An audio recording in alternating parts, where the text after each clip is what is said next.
তারা আমার এক পর্যায়ে টর্চার করতে করতে তারা আমার প্লাস দিয়ে আমার যখন আর নখ তোলার আর কোনো সুযোগ নেই, সকল নখ তুলে ফেলেছে, তখন তারা আমার হাতের চামড়াগুলো প্লাস দিয়ে টেনে টেনে তুলে ফেলেছে। আমার অপরাধ কি? আমাকে ঘন্টার পর ঘন্টা মানুষকে ঝুলিয়ে রাখে, আমরা শুনেছি, কিন্তু আপনারা কি শুনেছেন? মানুষের আমার পা গুলোকে উপর দিকে ঝুলিয়ে রাখা হতো, আমার মাথাটা ছিল নিচের দিকে।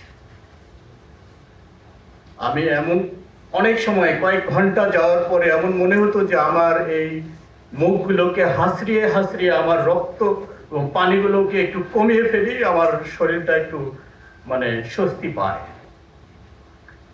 আমরা ছোটকালে শুনেছি চোর ডাকাতদেরকে $12 দেওয়া হয়, কিন্তু আয়না ঘরে আমাদেরকে প্রথম দিন নিয়ে যেই $12 দিয়ে আমার পা এবং হাতগুলোকে পঙ্গু করে দেওয়া হয়েছিল এবং বলা হয়েছিল ইনসাল্ট করে, অস্ত্র হাসি দিয়ে, যে তুমি পারবে এখান থেকে চলে আসতে, পারলে চলে যাও।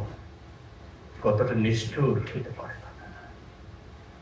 আমার 2013 সালে একবার 28 দিন, 2018 সালে 29 দিন এবং সর্বশেষ 5 আগস্ট পর্যন্ত আমরা তাদের বন্দি মানে আয়না করেছিলাম।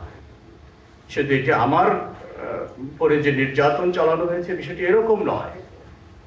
আজকের এই যে ফ্যাসিস্ট হাসিনার পতন এদেশের লক্ষ কোটি মানুষের চোখের পানির ফসল।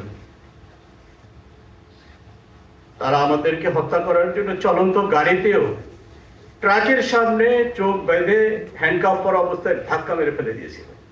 আল্লাহ আমাকে বাঁচিয়েছে, আজকে আপনাদের সামনে এসে কথা বলার সুযোগ করে দিয়েছে। আজকে আমাদের এই রাজনীতিবিদরা আমাদের সামনে এসে এখন নতুন একটি শুধুমাত্র নির্বাচন কেবলমাত্র নির্বাচনের জন্য আওয়াজ তুলতেছেন।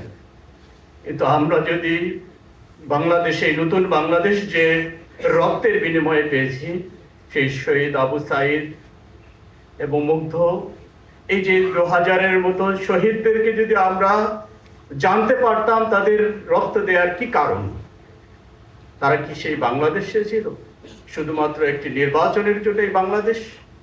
আমরা যারা আজকে ঘুম ঘর থেকে ফিরে এসেছি আমাদেরকে একটু জিজ্ঞেস করেন আমরা কোন বাংলাদেশ চেয়েছি বা কোন বাংলাদেশ চাই।